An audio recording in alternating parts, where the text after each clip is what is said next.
চতুর্থ শ্রেণীর প্রিয় শিক্ষার্থী সালদার স্যার ইউটিউব চ্যানেল থেকে তোমাদের সবাইকে স্বাগতম। আজকে তোমাদের জন্য আরও একটি নতুন ভিডিও নিয়ে এসেছি, যে ভিডিওতে আমি দেখাবো বাংলা, ইংরেজি, গণিত, পরিবেশ অর্থাৎ 4টি বিষয়েরই সম্পূর্ণ প্রশ্ন এবং তার বিশ্লেষণ সহ সমাধান। শেষ সময় সেরা প্রস্তুতি হিসেবে আজকের ভিডিওর নাম হয়েছে সেরা প্রস্তুতি হিসেবে 7, অর্থাৎ ইতিপূর্বে আমি আরও 6টি তোমাদের এরকম ভিডিও দিয়েছি যে একই ভিডিওতে তোমরা বাংলা, ইংরেজি, গণিত এবং পরিবেশ উত্তর সহ প্রশ্ন সহ পেয়ে যাবে।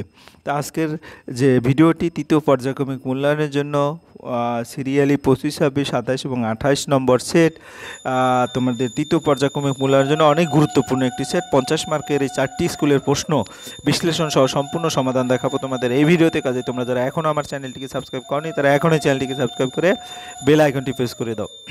প্রথমেই দেখতে পাচ্ছ বাংলা মডেল প্রশ্ন। বাংলা এখানে প্রশ্নটা আমরা যদি একটু দেখি, এটা তোমাদের 7 নম্বর স্কুল, ঠিক আছে। তা আমি সরাসরি চলে যাচ্ছি প্রশ্নটির উত্তর বিশ্লেষণে। 1 নম্বর যে প্রশ্ন সেটা হচ্ছে কি, জ্যোতির মায়ের নাম কি? জ্যোতির মায়ের নাম হচ্ছে কি, আমরা যদি একটু দেখি, সরস্বতী। কথায় না বড় হয়ে কাজে বড় হবে। এখানে কাজে একটি জিনিসের যতীন খুব যত্ন করতো, সেটা হচ্ছে ঘুড়ি। স্থির করে পা দুটো ও মনটা দাঁড়াতে পারো তো, এটা হচ্ছে 12। তারপর ড্যাশ যে ঝিমায় আকাশ কোণে, চাঁদ যে ঝিমায় সেবার বর্ষাকালে পিংলা নদীতে আমরা দেখছিলাম মোট 60টা শুশুক আর একটা কুমির। 6 নম্বর ফুটফুটে জ্যোৎস্নায় জেগে শুনি বিছনায়, এখানে বিছানায়। তারপর মায়াদ্বীপে মাথা উঁচু করে থাকে কে থাকে? শিমুল গাছ। যতীনের চটি লাগে প্রতি মাসে 1 জোড়া। 1893 সালে ঘটল একটি ঘটনা, জ্যোতির বয়স তখন 14 বছর। এই ছিল 1 নম্বরের প্রশ্ন। এবার আমরা চলে যাব 2 নম্বরের প্রশ্ন। 2 নম্বরের নিচের প্রশ্নগুলো পূর্ণ বাক্যে উত্তর দিতে বলেছে। লাগাম ছাড়া টাট্টু ঘোড়ার পিঠে চেপে 9 বছরের জ্যোতি গ্রামের কাদামাঠা পার হয়ে কোন দুর্গের স্বপ্নে বিভোর হয়ে যায়? এটা হবে সাঁতরার দুর্গের স্বপ্নে বিভোর হয়ে যায়। যতীন কখন রান্নাঘরে গিয়ে উৎপাত করত? ঘুড়ি ছিঁড়ে গেলে। নাদের আলীর চেহারার বর্ণনা কীরূপ? নাদের আলীর চেহারা, নাদের আলীর মাথায় ঝাঁকড়া ঝাঁকড়া চুল, গালে কাঁচা পাকা দাড়ি, সবসময় ঠোঁটে হাসি লেগেই থাকে। বাংলার একজন বিখ্যাত কুস্তিগিরির নাম হলো জাদুমাল ওস্তাদ। ডানায় শিশির মেখে কোন পাখি ডাকাডাকি করেছিল? শ্যামা পাখি। এরপর আমরা চলে যাবো পরের প্রশ্ন। ঘুমভাঙানি কবিতার বর্ণিত বনভূমি নির্ঝুম কেন? 2 নম্বরের প্রশ্ন। জ্যোৎস্না রাতে চাঁদ মিটমিটি চাইছে, রাত তখন অনেক, সবাই ঘুমোচ্ছে, বনভূমিও ঘুমোচ্ছে, তাই বনভূমি নির্ঝুম। এরপরে 2 নম্বরের খ নম্বর। প্রত্যেক বাড়িতে থাকতো নিজস্ব নৌকা, এমন বন্দোবস্ত কারণ ছিল কি? নদীর ধারে বসবাস থাকায় যাতায়াতের একমাত্র মাধ্যম ছিল নৌকো, এই কারণে প্রত্যেক বাড়িতে নিজস্ব নৌকা থাকতো। এরপরে ভাত, গ নম্বর। ভাত খাওয়ার প্রসঙ্গে কবি পাথর চিবানোর অভ্যাস আছে কিনা তা জানতে চেয়েছেন কেন? দ্বিতীয় বিশ্বযুদ্ধ এবং তার পরবর্তী সময়ে সাধারণ মানুষকে সরকার থেকে যে চাল দেওয়া হতো তাতে চালের তুলনায় কাঁকর থাকতো বেশি, তাই ভাত খাওয়ার সময় ভাত অপেক্ষা কাঁকর মুখে পড়তো বেশি, তাই কবি সমাজকে ব্যঙ্গ করে পাথর চিবানো অভ্যাস করতে বলেছেন। এরপরে চটি যতীনকে মুসিদের কাছে নিয়ে গিয়েছিল কেন? চটিদের যে প্রাণ আছে, জোরে হাঁটলে তাদের লাগে, সেটা তাকে বোঝাবার জন্য বা শিক্ষা দেওয়ার জন্য চটি যতীনকে মুসিদের কাছে নিয়ে গিয়েছিল। কথায় না বড় হয়ে কাজে বড় হবে। বলতে কি বুঝো? আমি যদি বলি কথায় না বড় হয়ে কাজে বড় হবে, বলতে কবি বোঝাতে চেয়েছে যে বড় বড় কাজ করার বড়াই না করে বড় বড় কাজ করে দেখাতে পারবে, যে কাজের মধ্যে দিয়ে দেশের কল্যাণ হবে, সেই ছেলের কথা বলেছেন।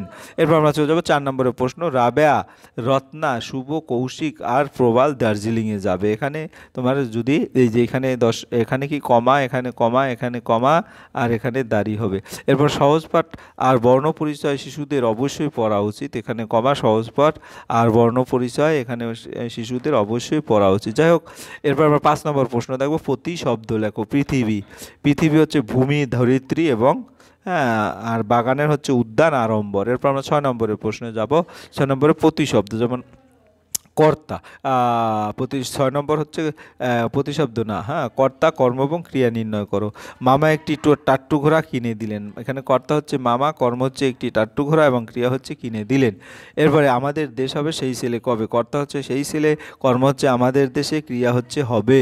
এরপর আমরা চলে যাব গদ্যরূপে লেখো। সবাই রয়েছে কাজে, বিশ্ব মাজার। এই পৃথিবীর প্রত্যেক মানুষই কোনো না কোনো কাজ আছে। তারপরে মানুষ হইতে হবে, মানুষ যখন মানুষকে মানুষের মতো গুণসম্পন্ন হতে হবে। এরপর আমরা যাবো 8 নম্বরের প্রশ্ন। 8 নম্বরের প্রশ্ন কি বলছে? বর্ণ বিচ্ছেদ করো। যেমন বিশ্ব মাজার, ব, রস্বই এভাবে করে, যদিও তোমার এখানে আলাদা আলাদা যদি দেখায়, এখানে ব, যোগ রস্বই তারপরে এই তালুপস, তারপরে বিশ্ব, তারপরে বয়ের নিচে হসন্ত, তারপরে ম, তারপরে আ, তারপরে জ, তারপরে যোগ র, এভাবে। যাই হোক, তোমাদের সমন্ত অথবা সমস্ত যদি বলি সমস্ত, স যোগ, হ্যাঁ, স হসন্ত হবে, যোগ অ, হ্যাঁ, তারপরে ম যোগ অ, হ্যাঁ, তারপরে ম, তারপরে যোগ অ যোগ ন যোগ ত। যাই হোক, এভাবে তোমরা লিখবে। এটা অনেক আগে থেকেই শিখেছো। বিপরীত শব্দ লক্ষ্য দুর্বল, সবল, আধাআধি, পূর্ণ বা সম্পূর্ণ। এরপর আমরা চলে যাবো এলোমেলো বর্ণগুলো সাজিয়ে শব্দ গঠন করতে। এটা হচ্ছে প্রথমটা হচ্ছে কি ভ্যাবাচাকা, পরেরটা হচ্ছে আধাআধি। তারপরে যদি আমরা চলে যাই পরের প্রশ্নে 11 শব্দ অর্থ লিখো। পণ হচ্ছে অঙ্গীকার, জোড়াতারা মানে তাড়াহুড়া বা জোড়াতালি। এরপর আমরা চলে যাবো পরের প্রশ্ন, শব্দগুলো অর্থ পার্থক্য দেখাও। সাপ অভিশাপ বা বাদ দেওয়া, বধ। হ্যাঁ, তারপরে কি উদাহরণ, তিনি আমাকে সাপ দিয়েছেন। এই সাপ হচ্ছে সরীসৃপ প্রাণী। উদাহরণ, গাছে একটি সাপ উঠেছিল। তারা বা তারা, এই তারা হচ্ছে আকাশের নক্ষত্র। উদাহরণ, আকাশে অনেক তারা জ্বলছে। সর্বনাম, তারা লোকেরা অথবা উদাহরণ, তারা স্কুলের লোকেরা। এই তারা হচ্ছে পিছনে ধাওয়া করা বা তাড়াহুড়ো করা। উদাহরণ, আমাকে তাড়া করে কাজটি করতে হচ্ছে। এরপরে বাক্যে কোন ভাব প্রকাশ পেয়েছে, কি যে ভালো লাগে, আবেগ, বিস্ময়। যা, চশমাটা কোথায় গেল, ক্ষোভ বা বিরক্তি। এরপর আমরা চলে যাবো পরে। চাল শব্দটি দুটি আলাদা আলাদা অর্থে ব্যবহার। চাল, ভাতের কাঁচা দানা। মা বাজার থেকে 1 কিলোগ্রাম চাল কিনে আনলো। এই চাল হচ্ছে কৌশল বা ফন্দি। ওরা আমি অনেক আগে থেকেই বুঝতে পেরেছি ওর চাল। এরপর আমরা চলে যাবো বাক্য থেকে সর্বনাম খুঁজি। তোমরা মানুষ হলে দেশের কল্যাণ হবে। তোমরা সময় মতো পড়াশোনা করবে। এখানে হ্যাঁ, তোমরা, ঠিক আছে। যাই হোক, এরপরে আমরা চলে যাব পরের প্রশ্ন। পরের প্রশ্ন হচ্ছে যে কোনো একটি বিষয়ে নাতিদীর্ঘ অনুচ্ছেদ রচনা করো। দুর্গাপূজা বাংলার প্রধান উৎসব। আশ্বিন মাসে এই পুজো অনুষ্ঠিত হয়। 4 দিন ধরে উৎসব চলে। বাড়ি এবং প্যান্ডেল সাজানো হয়। সবাই নতুন জামা পরে। উৎসবে আমাদের আনন্দ মিলনের বার্তা দেয়। এবার আমাদের বিদ্যালয় নয়, তোমার স্কুলের নাম লিখবি। এটি আমাদের গ্রামের একটি শান্ত পরিবেশে। বিদ্যালয়টি খুব বড় নয় কিন্তু পরিষ্কার পরিচ্ছন্ন। এখানে একটি খেলার মাঠ, একটি বাগান এবং পর্যাপ্ত কক্ষ আছে। শিক্ষক শিক্ষিকারা খুব আন্তরিক। তারা আমাদের ভালোভাবে পড়ান এবং শৃঙ্খলাবদ্ধ থাকতে শেখান। প্রতিদিন প্রার্থনার মাধ্যমে পাঠ শুরু হয়। আমরা নিয়মিত পড়াশোনা, খেলাধুলা ও সাংস্কৃতিক অনুষ্ঠানে অংশ নেই। আমাদের বিদ্যালয়কে আমরা খুব ভালোবাসি। এরপর আমার প্রিয় খেলা ক্রিকেট। সুযোগ পেলেই আমি বন্ধুদের সঙ্গে ক্রিকেট খেলতে মাঠে চলে যাই। ক্রিকেট খেলা শরীরকে সুস্থ রাখে, মনকে আনন্দ দেয়। খেলায় ব্যাটসম্যান, বোলার ও ফিল্ডার সবাই মিলেমিশে দলে কাজ করে। আমি সাধারণত ব্যাট করতে ভালোবাসি। টিভিতে বড় খেলার ম্যাচ দেখলে খেলাটির প্রতি আরও আগ্রহ বাড়ে। এই খেলা আমাকে নিয়ম শৃঙ্খলা, দলগত কাজ করতে শেখায়। তাই ক্রিকেট আমার প্রিয় খেলা। এরপর ইংরেজি মডেল প্রশ্ন, 2 নম্বরের প্রশ্ন। এখানে এটা মালদা টাউন জিএসএফপি স্কুল থেকে নেওয়া।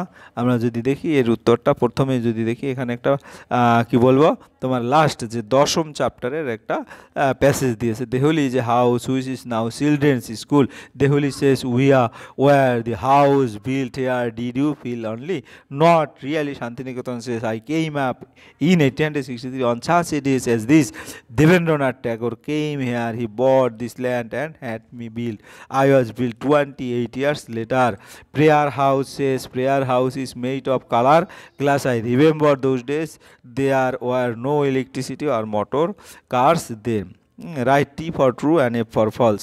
তাহলে আমরা টি, দেহলি যে house which is now a school children, এটা true. Rabindranath Tagore bought the land of Shantiniketan, এটা false. Prayer house is made of colour glass, এটা ট্রি।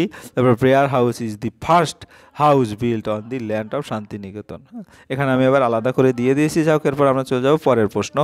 পরের প্রশ্ন হচ্ছে কি, who built Shantiniketan and then Debendranath Tagore built Shantiniketan in 1863. What was the prayer house made of? The prayer house was made of color glass. What was the first house built on the land of Shantiniketan? Dehli was the first house built on the land of Shantiniketan. এরপরে answer the following question. Who build Shantiniketan, এটা তো আমরা কেবলই বললাম। এরপরে চলে যাচ্ছি 2 নম্বরের প্রশ্ন। Fill in the blank to make the poem complete. Language have different name but their purpose is the same. They go beyond time and space, তারপর and make universe on one small place. এরপর 3 নম্বরের প্রশ্ন, choose the correct answer. Bikash is a postal employee. তাইলে এখানে postal এমপ্লয়ির উপরে দাগ দেবো। মহসিন স stranger, এখানে স্ট্রেঞ্জারের উপর দাগ দেবো। তারপর in a storm prayer house 5 tower, এখানে 5 টাওয়ারে দাগ দেবো। The children were crying food এখানে ফুট, সঠিক উত্তর the fairy waved a magic wand. এই যে ম্যাজিক ওয়ান্ড আছে। এরপর আমরা চলে যাবো 4 নম্বরের প্রশ্ন, complete the following chart. Bikash joined a language, এটাকে বিকাশ যেটা দেওয়া আছে, Bikash joined a language learning course. তারপরে মৌলভী আগা টট মহসিন, হ্যাঁ এটা হু এবং অ্যাকশন, ঠিক আছে। তারপরে আমরা চলে যাব পরের যেটা, সেটা এটা প্রতিটা। তারপরে 3 নম্বরে 3 নম্বরে স্প্রেড, 4 নম্বর। এবার আমরা চলে যাব 5 নম্বরের প্রশ্ন, মাই হাউস ইজ, হ্যাঁ এখানে কিন্তু এই বক্স থেকে নিয়ে উত্তর দিতে হবে প্রিপোজিশন অন দি পন্ড, অর্থাৎ এখানে অন বিসাইড দি পন্ড, এটা বিসাইড হবে, এটা অ্যাট হবে, অর্থাৎ somebody is knocking at the door, the river is flowing under the bridge, তারপরে she was writing with a pen, তারপরে হি ওয়াজ বর্ন ইন 1996। এরপরে 6 নম্বরের প্রশ্ন, fill in the blanks with suitable adverb from the help box given below. As the man is weak he walks, হ্যাঁ you walk slowly, এখানে slowly হবে, এই যে তোমার হেল্প বক্সে আছে স্লোলি। তারপরে সোলজার ফাইট ব্রেভলি, এখানে ব্রেভলি হবে তোমার ব্রেভলি। তারপর I have never gone to Delhi, never হবে। তারপরে D number, the man was very hungry, the sun shine brightly, এভাবে উত্তর দেবে। এরপর 7 number, fill in the blanks with present continuous, mother is speaking to his son with love. তারপরে B, I am learning to speak English. তারপরে C, they are sitting by the tree. D, the boys are having their lunch. তারপরে he is helping the old man. এরপর আমরা চলে যাবো 8 number, write the opposite of the following words. Inside, inside হবে কি outside, evening, morning, rich, poor. এরপরে happy, happy দিয়ে একটা সেন্টেন্স মেকিং করতে হবে, I am very happy today. Mother দিয়ে, my mother loves me very much. এরপর আমরা চলে যাবো পরের প্রশ্ন, write 5 sentence on your best friend. My best friend is, my best friend name is, তোমার যার যার নাম বলবে, she studies in my class, she helps me in my homework, we play together every day, I love my best friend very much. এরপরে আমরা চলে যাব গণিত মডেল প্রশ্ন, 3 নম্বর প্রশ্ন, এটা পুরুলিয়া জিলা স্কুল সিরিয়ালি 7 নম্বর মডেল প্রশ্ন। আমরা সেই পুরুলিয়া জিলা স্কুলের প্রথমে যদি দেখি 1 নম্বর শূন্যস্থান, 8205 সংখ্যাটিতে 2 এর স্থানীয় মান কত, 200। 2 অঙ্কের বৃহত্তম মৌলিক সংখ্যা হলো 9, 7। হ্যাঁ 6 এর মৌলিক উৎপাদক সংখ্যা হলো 2টি, একটি ইটের তল সংখ্যা হচ্ছে 6টি, 9 দ্বারা বিভাজ্য সংখ্যা সর্বদা 3 দ্বারা বিভাজ্য। তো কোন সংখ্যায় গুণিতকের সংখ্যা নির্দিষ্ট এবং অসংখ্য, এটা হবে উত্তর অসংখ্য। একজোড়া পরস্পর মৌলিক সংখ্যা হচ্ছে কত, 7 এবং 8। এরপরে গ নম্বর, 4 এর উৎপাদক সংখ্যা 3টি, অর্ধেক ডিমের তল সংখ্যা 2টি, একটি সরলরেখা আঁকতে কম করে 2টি বিন্দুর প্রয়োজন হয়। এরপর আমরা 3 নম্বরের প্রশ্নে যাব, নিচের প্রশ্নগুলো সংক্ষেপে উত্তর। 2টি জোড়া সংখ্যার গুণফল সর্বদা কি হয়, 2টি জোড়া সংখ্যার গুণফল সর্বদা জোড় হয়। 2টি সরলরেখার ছেদবিন্দুর সংখ্যা 1টি, হ্যাঁ জোড়া মৌলিক সংখ্যা লেখো 2। তারপরে 12 ঘন্টার ঘড়িতে 3টা 45 মিনিট হলে 24 ঘন্টার ঘড়িতে 15টা 45 যৌগিক সংখ্যা কাকে বলে। আমরা যৌগিক সংখ্যা উত্তরটা নিচে দিচ্ছি, যে সংখ্যা 1 এবং নিজে ছাড়া আরও গুণনীয়ক থাকে তাকে যৌগিক সংখ্যা বলে, অর্থাৎ যে সংখ্যা 1 ও নিজেকে ছাড়া অন্য সংখ্যা দ্বারা নিঃশেষে বিভাজ্য হয় তা যৌগিক সংখ্যা, যেমন 4, 6, 8, 9, 10, 12 ইত্যাদি। এরপরে নিচের প্রশ্নগুলো উত্তর দাও, সরল করো। এখানে ফার্স্ট ব্র্যাকেটের কাছে আগে 24 থেকে 19 গেলে থাকবে তোমার কি হলো 5, তারপরে ভাগের কাজটা আগে করতে হবে, 28কে 12, তারপরে তোমার গুণের কাজটা 12 থেকে 10 গেলে থাকে 2, 2 গুণ 5, 10, উত্তর হবে 10।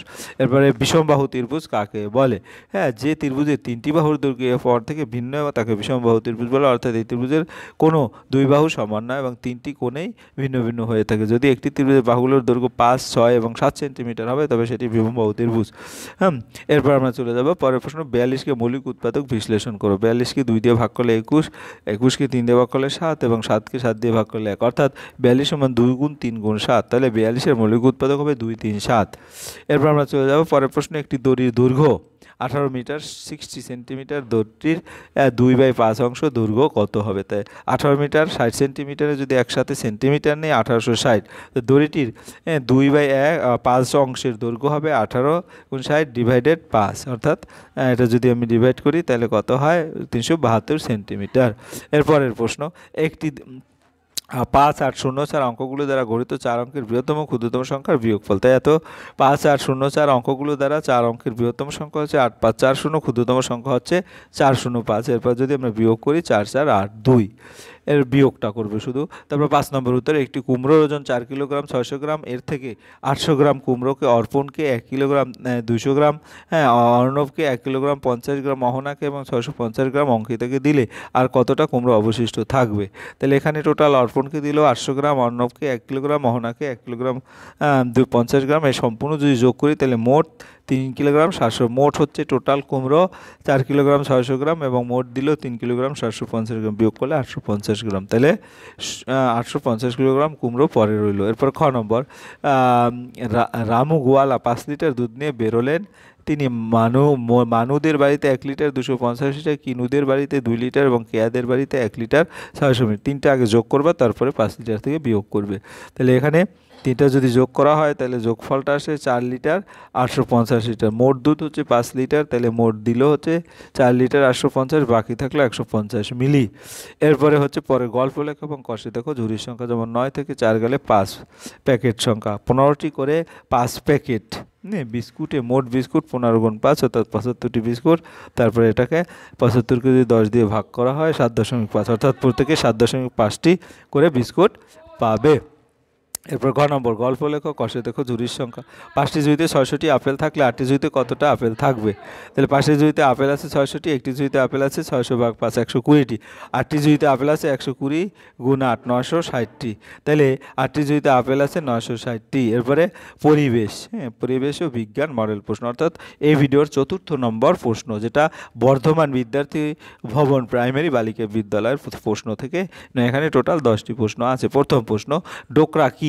ডোকরা হলো এক ধরনের পুরানো ধাতব কারুকার্য। এই কারুকার্য পিতল বা ব্রোঞ্জ দিয়ে বিভিন্ন মূর্তি, পুতুল, পশু পাখি, অলংকার ও দৈনন্দিন ব্যবহারের জিনিস তৈরি করা হয়। এগুলো হাতের তৈরি এবং দেখতে ডোকরার কাজ করেন কারা? দেখতে খুব সুন্দর শিল্পময়, এই কাজকে ডোকরা শিল্প বলা হয়। যারা ডোকরার কাজ করেন তাদেরকে কি বলে? ডোকরা শিল্পী বা ডোকরা কারিগর। এরপর খ নম্বরের প্রশ্ন, কাকে জাতির জনক বলা হয়? মহাত্মা গান্ধীকে জাতির জনক। তিনি ভারতের স্বাধীনতা আন্দোলনের মহান নেতা ছিলেন। সত্যাগ্রহ কথার অর্থ কি? সত্যাগ্রহ শব্দের অর্থ হলো সত্যের জন্য শান্তিপূর্ণ সংগ্রাম বা অহিংসা সত্যের পথে সংগ্রাম, অর্থাৎ কোনো অন্যায়ের বিরুদ্ধে হিংসা ছাড়াই শান্তিপূর্ণভাবে সত্যকে পথে লড়াই করা। এরপরে বৃহৎ শিল্প কাকে বলে? দুটি উদাহরণ, যে শিল্প অনেক বড় বড় মেশিন, অনেক শ্রমিক এবং বেশি পুঁজি টাকা লাগে তাকে বৃহৎ শিল্প। এ ধরনের শিল্প খুব বড় পরিমাণে পণ্য উৎপাদন করা হয়, যেমন ইস্পাত শিল্প, স্টিল শিল্প, ইন্ডাস্ট্রি এবং তার শিল্প। এরপর আমরা যদি বলি একটি রূপকথার ও একটি নীতিকথার গল্পের বইয়ের নাম, রূপকথা ঈশপের নীতিকথা এবং রূপকথার বইয়ের নাম হচ্ছে ঠাকুরমার ঝুলি। এরপরে পরের প্রশ্ন, দূষণ কাকে বলে? মাটি দূষণের দুটি কারণ, যখন কোনো পরিবেশের বায়ু, জল, মাটি বা শব্দ নোংরা হয়, জীবজগতের ক্ষতি করে, তাকে দূষণ বলে। মাটি দূষণের দুটি কারণ হচ্ছে প্লাস্টিক বোতল, পলিথিন এবং আবর্জনা মাটিতে ফেলার ফলে, বেশি পরিমাণ রাসায়নিক সার এবং কীটনাশক জমিতে ব্যবহার করলে। এরপরে গিয়ে হলো ভারতে অবস্থিত একটি সৌধ বা একটি ভাস্কর্যের নাম লেখো। ভারতে অবস্থিত সৌধ হচ্ছে আগ্রা তাজমহল। ভারতে অবস্থিত একটি ভাস্কর্য হচ্ছে মাতৃভূমি মূর্তি, মাদার ইন্ডিয়া মূর্তি অথবা বুদ্ধের মূর্তি।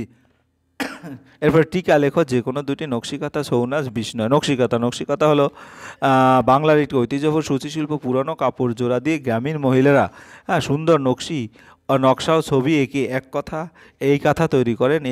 এতে গ্রামের জীবন, ফুল, পাতা, পাখি ইত্যাদি আঁকা থাকে। নকশিকাঁথা দেখতে খুবই আকর্ষণীয় এবং এটি বাংলার লোকশিল্পের একটি পরিচয়। ছৌ নাচ পশ্চিমবঙ্গের পুরুলিয়া জেলার এক ধরনের মুখোশ নৃত্য। এই নাচে রামায়ণ মহাভারতের গল্প, পশু পাখির ভঙ্গি, যুদ্ধের দৃশ্য দেখানো হয়। নর্তকীরা সুন্দর রঙিন মুখোশ এবং পোশাক পরে নাচ করেন। ছৌ নাচ বাংলার বিখ্যাত লোকনৃত্য।